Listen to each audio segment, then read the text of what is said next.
So there's been a lot of talk about Google's VO3 drop. I just had some thoughts on AI, and I wanted to kind of talk about AI and filmmaking, kind of content creation, but more in the eyes of like AI and what does it mean for future filmmaking. And again, I'm just completely random, complete nobody. I've made a few no budget features. I work in editing. So I do work in this field where AI has been a big talk. Again, this is just my random thoughts. I've kind of always had this stance of being more of a positive influence. At least for me, I have to stay positive. But VO3 like dropped, and they have been saying it's a game changer, which they say basically on every AI drop. The VO3 is impressive. I kind of wanted to just talk to you about where I see AI right now and where I kind of see it in the future, which again, I have no idea. I could be completely wrong. The bad of AI is definitely, loss of jobs. And there's definitely going to be a shift in jobs. A lot of talk about how jobs might still exist, but completely in a different way. This is kind of ironic. I started talking about AI and just started a big cloud over here. This is the doom of AI. So will AI take your job or my job? I primarily make my income with editing. There's lots of tools out there to help with editing. I'm sure there's gonna be even more AI type stuff where it'll speed up your workflow, that kind of stuff, where again, I still totally look at those as like tools, and I've used some of them. There's always something that stops me from using it like a lot. Simple things where it'll cut out ums and pauses and stuff.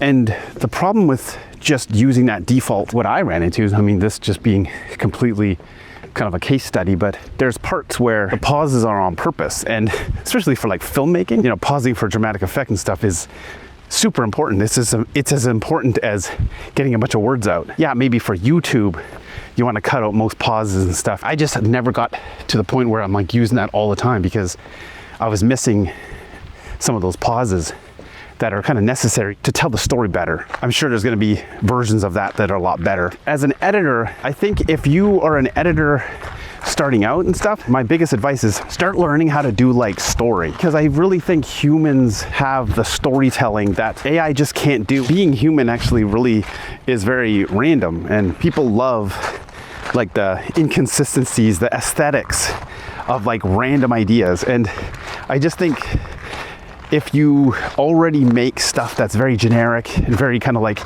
cookie cutter, I think that's kind of where you're going to really fall victim to AI taking your job. You kind of have to find that unique selling proposition, as you see in business.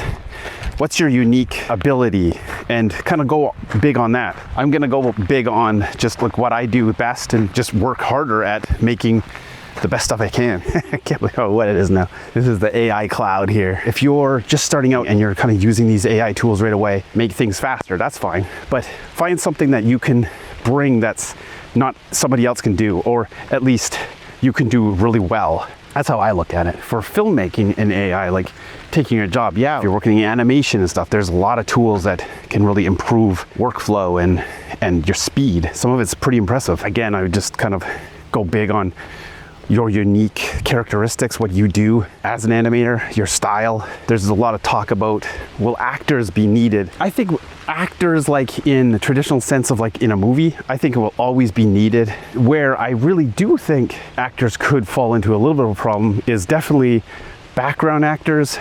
I think adding extras to scenes very realistically is going to be super easy to do. You can basically do it now. Again, I'm not an actor, so I don't know exactly the psyche of where the actor is right now, but if you want 3,000 zombies in a movie or a scene, sure, getting 3,000 background actors to do that, way harder to do than just AIing 3,000 zombies in a shot. So that's where I see that going. Well, VFX and 3D CGI all just be AI. I think there's going to be AI help for sure. I think you're going to get to this point where, kind of like with CGI, where it's still not 100% convincing, where it almost gets to that uncanny valley kind of area. And I don't think that's ever going to be like fixed. I don't know. I may be wrong. What I do like AI for, some positives, is tools. I like the audio cleanup feature on Adobe. What I do is normally mix the original shot audio with a little bit of the AI rendered cleanup. And it usually sounds pretty good. You really got to watch it though, because sometimes it sounds like really bad. So that definitely, again, still a lot of manual work. And what I really see happening is stock footage, like B-roll even for movies. I think, like, you know, if you're missing one shot of somebody picking up a suitcase or something, just a close-up, stuff like that, I think can be easily AI'd and could be like a really good tool. But to actually have like full text to video outputs and create like full movies, I just don't really see that happening. I'm sure it will happen, but to a level where people will like accept it and actually gain an audience, I don't know. I don't know who out there wants to see an AI full movie. I want to see like people. Like, people are impressed by like people, humans. And I think that's what we're missing here. I think what the thought around the fact that everything just can be AI'd, I think it just becomes like this weird, it's like something that nobody wanted, but it's here. I'm always reminded by that awesome line by Jeff Goldblum in Jurassic Park, where it's like, yeah, but your scientists were so preoccupied with whether or not they didn't stop to think if they should. I'm still on that kind of fence where it's cool.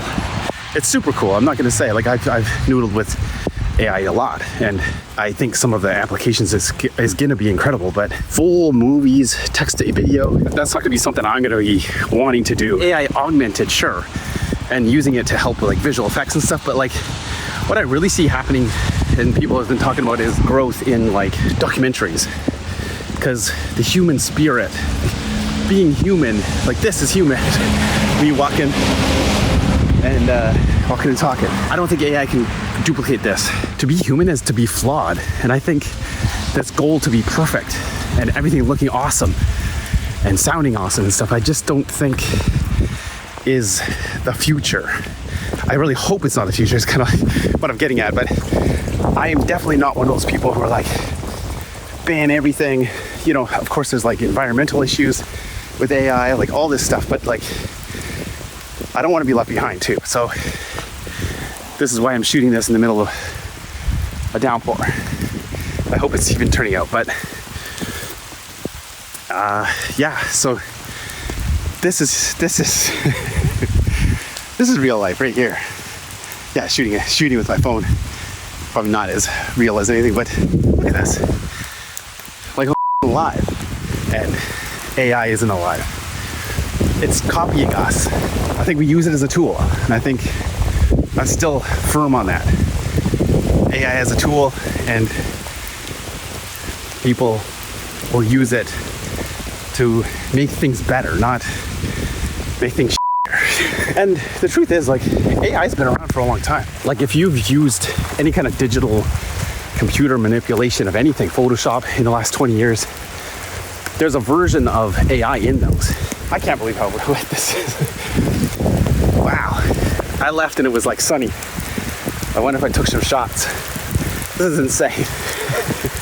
But anyway, I hope you like this video. It's what I do. I'm a real person, not AI. My name is Jamie Francis. This is my channel.